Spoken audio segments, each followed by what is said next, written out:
gente aqui vai dando sequência no nosso All News com Thales, com Sakamoto e também agora com a professora Brenda Carranza, antropóloga da religião da Unicamp, especialista em catolicismo, para a gente amarrar aqui, de certa forma, e trazer uma série de detalhes importantes que até o último minuto o Papa Francisco trouxe aqui de sua grandiosidade, até de seu tom misericordioso. O padre Júlio Lancelotti lembrava para a gente aqui hoje mais cedo, a gente que está acompanhando todo o rito que se dá após a morte do Papa, os preparos para o funeral, tudo marcado com muita simplicidade. Nesse testamento que a gente teve acesso há pouco, o Papa, inclusive, descrevendo ali em detalhes como ele gostaria ali de ser enterrado, como qualquer filho da igreja, ele que está mudando até a tradição, simplificou todo esse rito. O corpo do Papa que vai ser exposto diretamente ali no caixão. Antigamente, inclusive, o Papa era colocado em 3 caixões,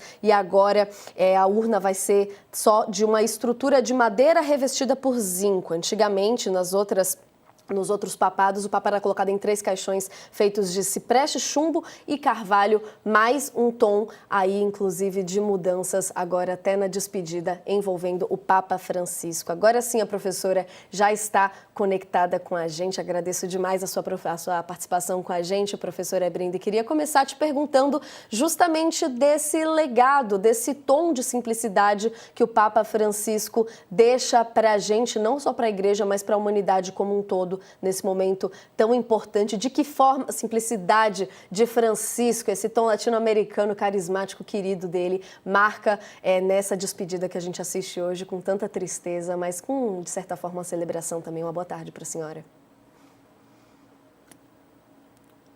Acho que a gente está só com um probleminha no seu áudio, professora. A gente está só corrigindo por aqui. Agora sim, é do nosso lado aqui. Agora está tudo certo. Uma boa tarde para a senhora. Agradeço a oportunidade de conversar com o All News e colocar que eu acho que é muito interessante a gente observar o momento em que o Papa Francisco entra na história dos papados e nos pontificados. O Papa Francisco vem depois do papado do Papa Bento XVI. Ele vinha a encher a igreja com uma nova perspectiva, que seria uma perspectiva pastoral, trazida de seu carisma e trazida de sua personalidade, exercida como cardeal e como bispo de Buenos Aires. Então, ele era um papa muito mais próximo, o papa mais perto da realidade de Buenos Aires, de Argentina, e ele também tinha aquele perfil de proximidade pastoral. Então, ele substitui o Papa Bento XVI, que vinha mais por uma igreja mais rígida, doutrinalmente, com preocupações teológicas, com preocupações um pouco mais direcionadas ao que seria o corpo da igreja e a sua manutenção. Já o Papa Francisco, ele vai substituir este Papa e também vem ao encontro de um Papa que havia exercido seu pontificado durante 26 anos, que foi o Papa João Paulo II. Então, João Paulo II era um Papa carismático, era um Papa que viajou muito pelo país e era um Papa midiático. Então, o Papa Francisco, ele tinha que circular na igreja, também fazendo seu próprio legado, mas carregando o peso de 2 pontificados anteriores.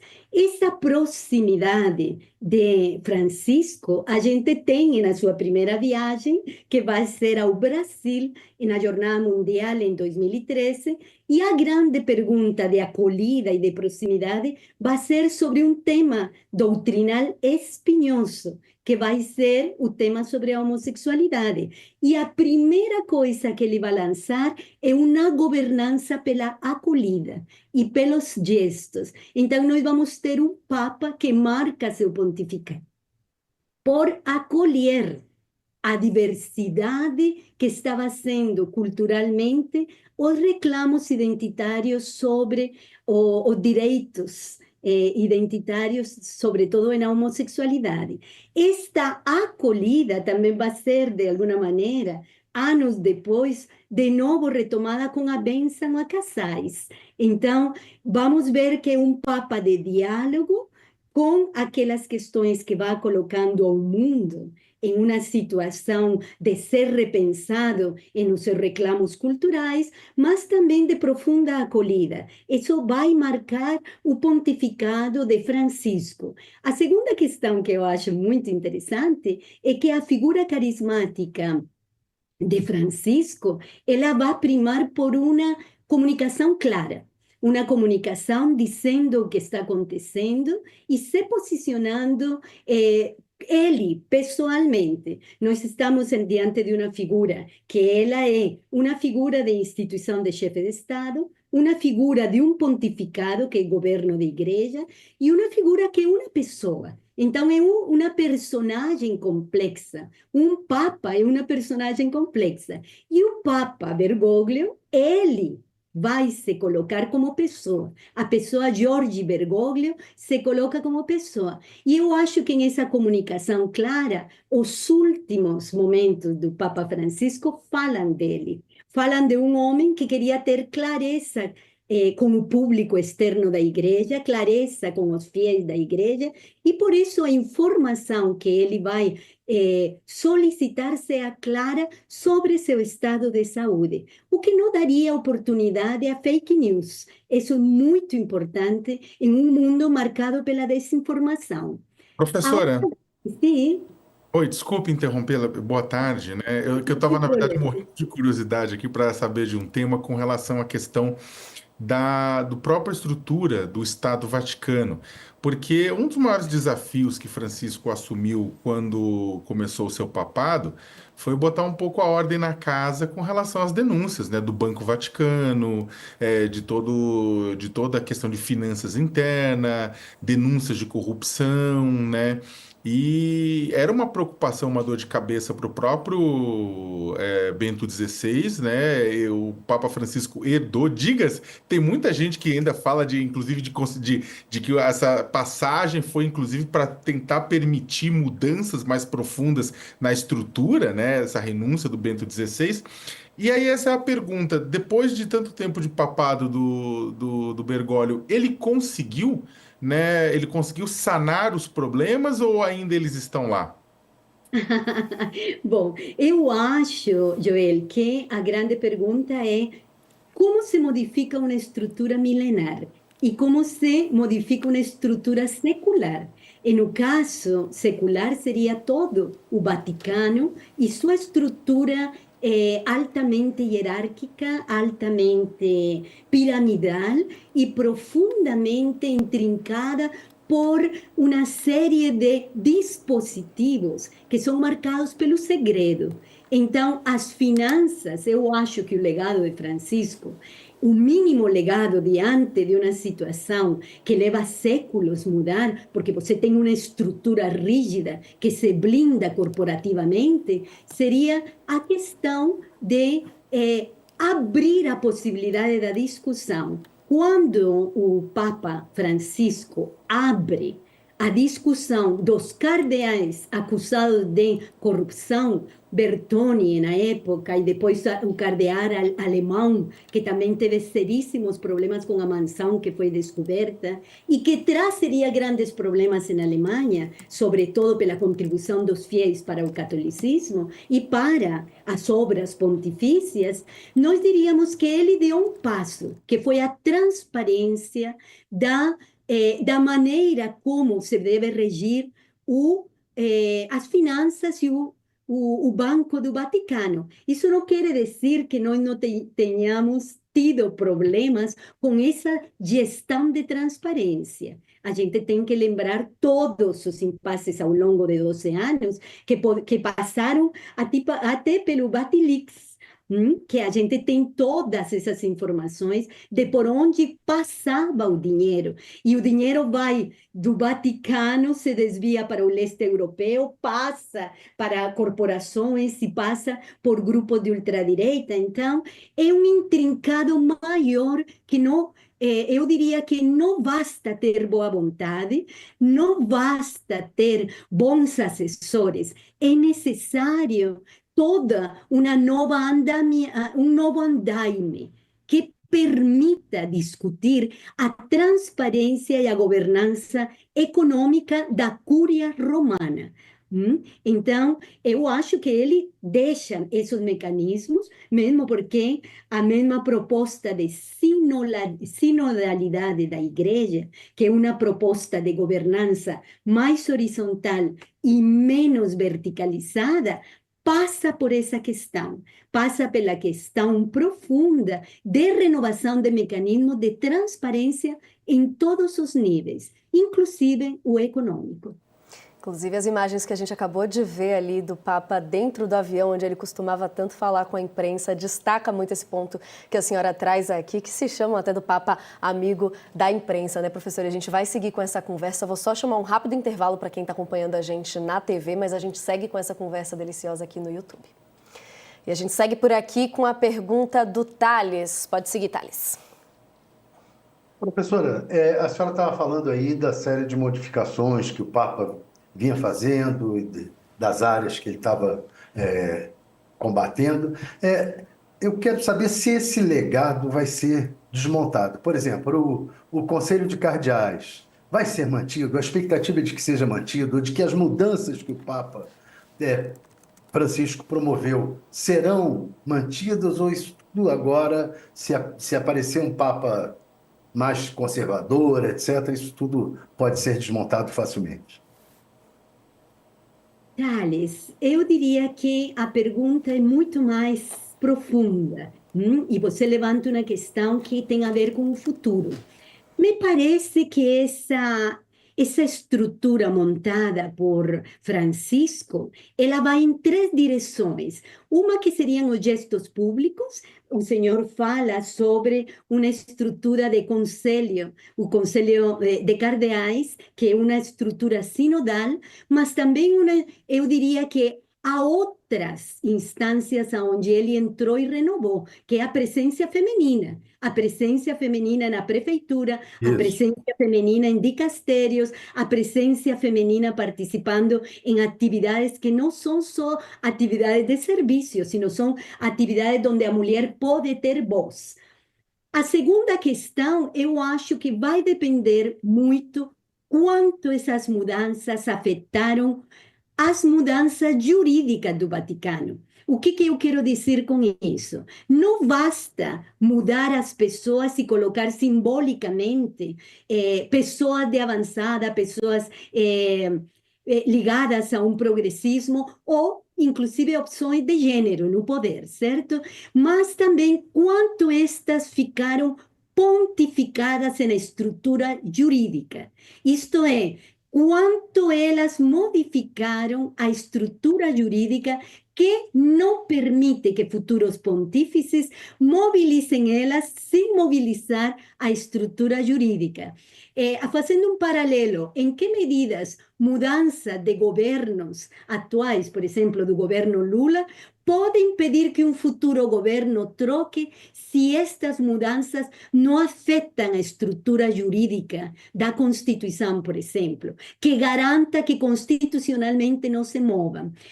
Este legado que pode afetar a estrutura do Vaticano vai depender muito... Por interromper a senhora, só para a gente não ter a fala da senhora recortada, a gente está de volta agora do nosso intervalo, com toda a audiência da TV e do YouTube reunidos. A gente quer continuar com essa sua fala tão importante e tão interessante na linha do que o Thales perguntou aqui durante o intervalo, porque surge muito a curiosidade das pessoas quando a gente está falando justamente desse acolhimento, os gestos de acolhimento que a gente viu do Papa, o que isso reflete em mudança concreta a ser seguida pelos demais legados que a gente vai ver daqui para frente. Se a senhora puder continuar com esse raciocínio e ajudando a gente até a entender justamente como que se muda uma doutrina efetivamente. Porque efetivamente não houve uma mudança na doutrina, mas sim gestos de acolhimento importantes que a gente espera que sejam seguidos, né? Pode continuar com o raciocínio da senhora.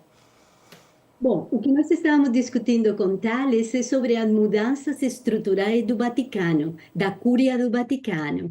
Então, essas mudanças estruturais, elas afetam questões econômicas do banco e afetam também questões como nomeações de mulheres dentro da estrutura da Cúria Romana, do Vaticano. Então, em que medida essas mudanças podem sofrer uma mudança total, que elas desapareçam em um próximo pontificado, ou elas tenham uma continuidade? Eu acho que a continuidade vai depender se essas mudanças afetaram a estrutura jurídica da Cúria Romana e se afetam diretamente o Código de Direito Canônico, que não possa alterar uma decisão que o pontífice tenha feito. Então, em essa medida, nós teríamos agora que nos debruçar em essas mudanças que o Papa Francisco propôs, que alertam e sinalizam mudanças radicais, tanto no aspecto econômico como no aspecto de presença de discussão de gênero na estrutura do Vaticano, como nos aspectos doutrinais. Nos aspectos doutrinais, eu diria que é muito mais difícil fazer essa observação, porque com o Papa Francisco, os gestos foram muito mais além do que podiam ser as mudanças estruturais na doutrina. Então, tudo que se refere à moralidade sexual, ela foi intocada, não mudou um centímetro no pontificado de Francisco, porque essas são mudanças que têm a ver com uma moralidade maior, que é da Igreja Católica e que afeta a vida não só conjugal, como a perspectiva da sexualidade que o catolicismo oficial possa ter.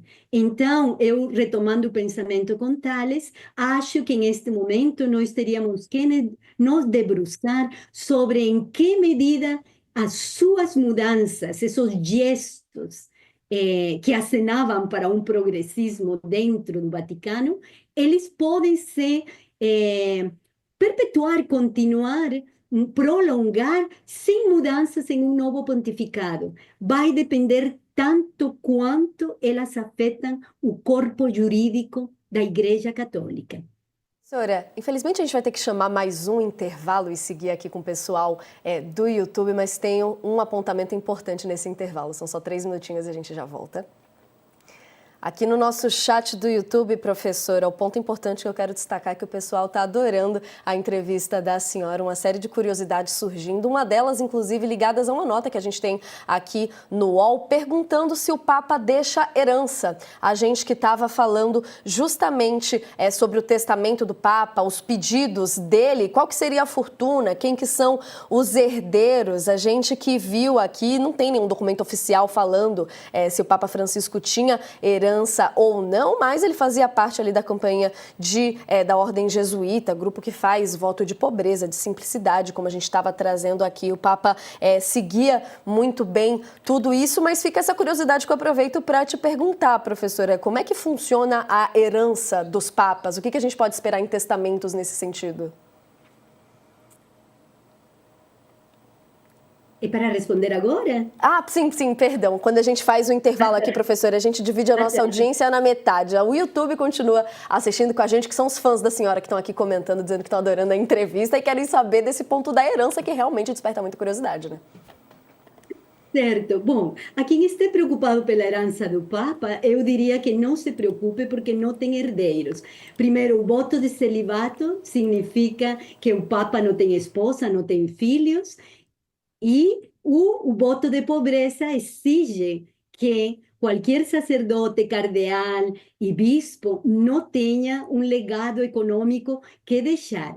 Agora, no caso pontifício, as heranças, elas são mais legados doutrinais, legados devocionais, legados que aspiram à utopia do catolicismo. Isto é, o Papa Francisco certamente em seu testamento deixou como legado mais misericórdia aos migrantes que sofrem tanto em um mundo polarizado. Certamente ele deixou no seu testamento mais misericórdia com todos aqueles que sofrem com as mudanças climáticas e que têm que ser desplaçados climáticos. E certamente ele deixou no seu legado devocional muita devoção a Nossa Senhora, tanto que ele pediu ser enterrado não na igreja oficial dos papas, que seria a Basílica de São Pedro.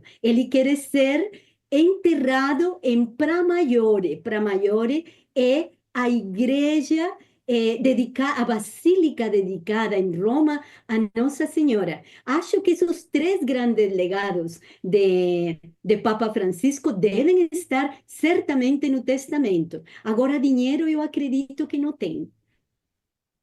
É uma curiosidade que surge aqui mesmo com o pessoal. A gente tem mais uns minutinhos aqui de entrevista, deixo aberto também, é claro, para o Sakamoto e o Thales, se quiserem abrir. Mas tem uma outra curiosidade também, professora, que se a senhora me permite, eu quero muito aproveitar seus conhecimentos para a gente tratar, que é em torno de uma profecia medieval atribuída a São Malaquias, que indica que o Papa Francisco pode ser um dos últimos da Igreja Católica antes da destruição de Roma e do juízo final.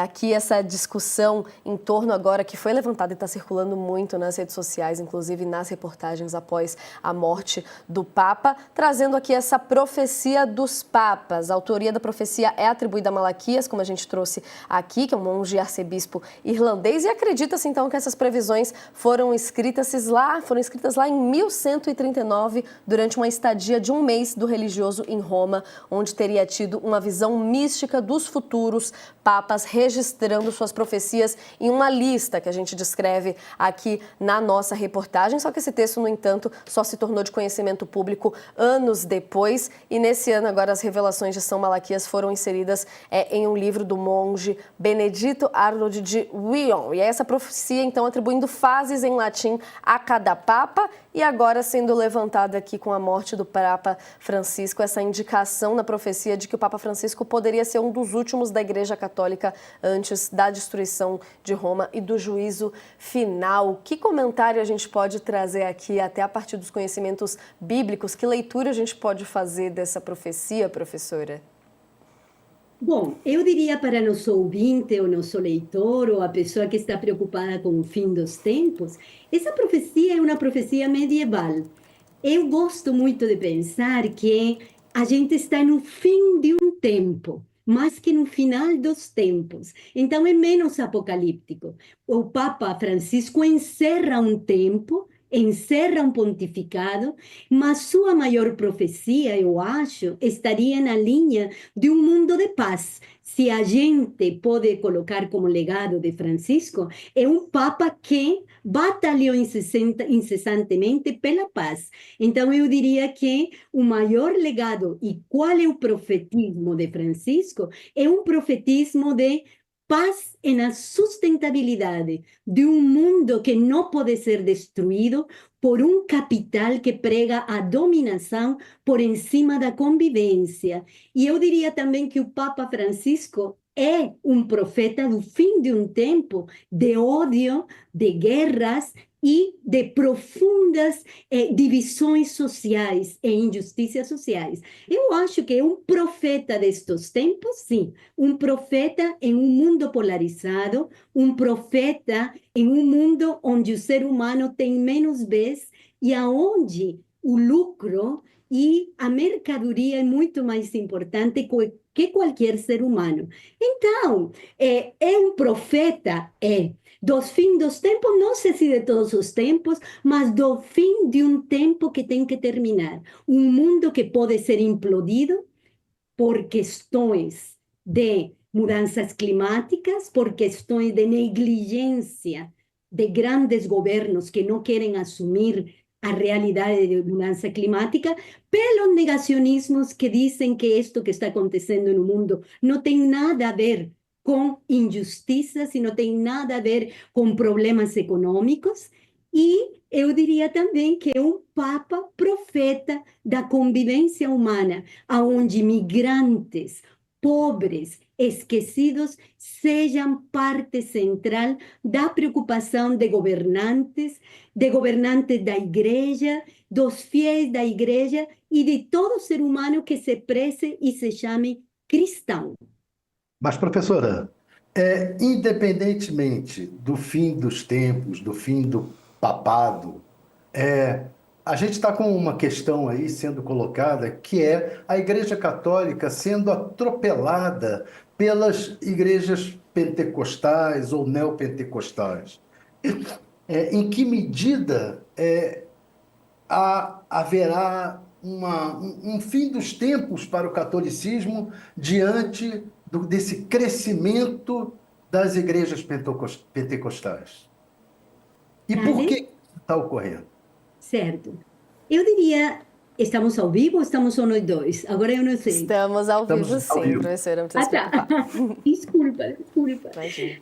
Thales, eu diria que o fenômeno pentecostal, que tem mais de 120 anos, é um fenômeno que veio para renovar o cristianismo. Renovar em uma direção, que poderia ser uma direção que começa com uma direção espiritual, logo se torna uma direção política.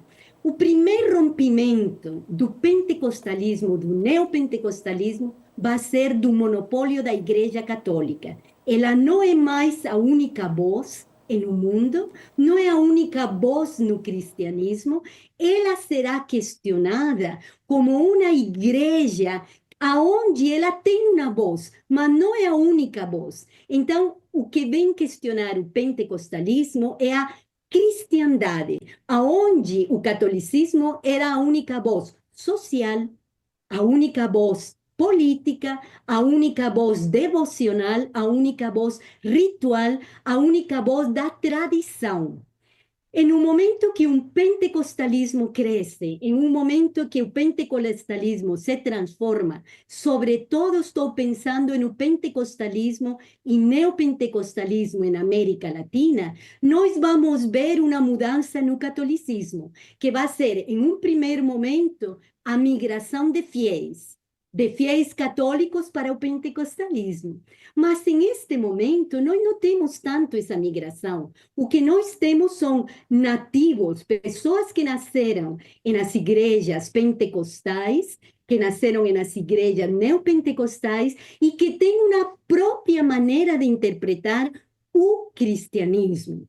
Diante disso, o catolicismo tem que se reformular. Por isso eu gosto da ideia de fim de um mundo católico, onde ele se considere a única voz, a única verdade e a única maneira de interpretar a tradição bíblica, a tradição da história das tradições cristãs e a única verdade sobre rituais e formas de se conectar com o sagrado.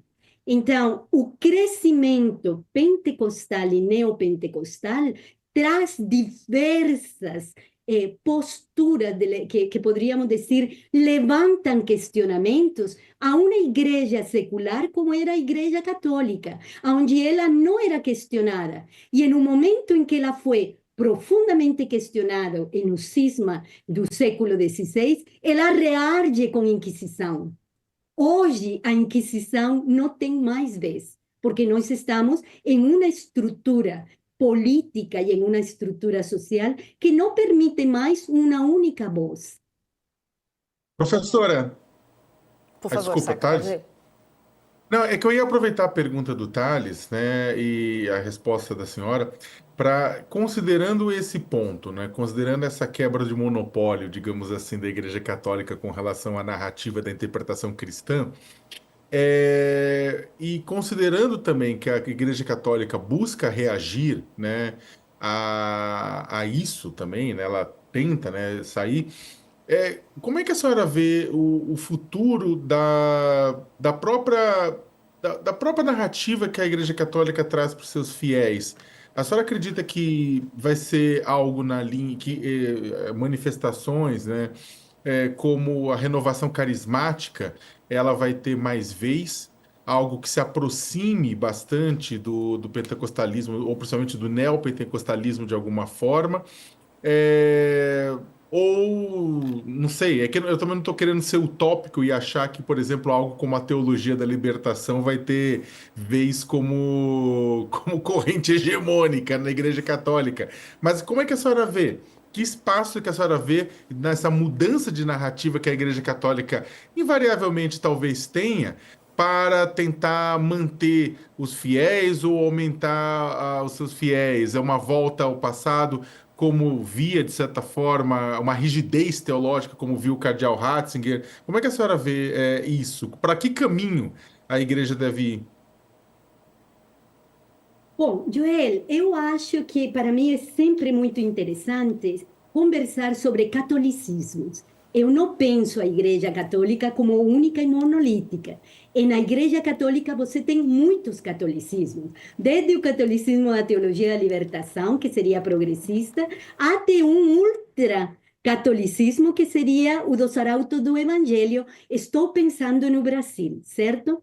Em uma conjuntura mais ampla, nós não podemos esquecer que, desde a década de 90, nós viemos observando a construção de uma narrativa muito mais tradicional, muito mais conservadora, em nível geral da Igreja Católica. Aquela narrativa que se apega à tradição e se apega a dogmas e doutrinas. Essa é uma corrente.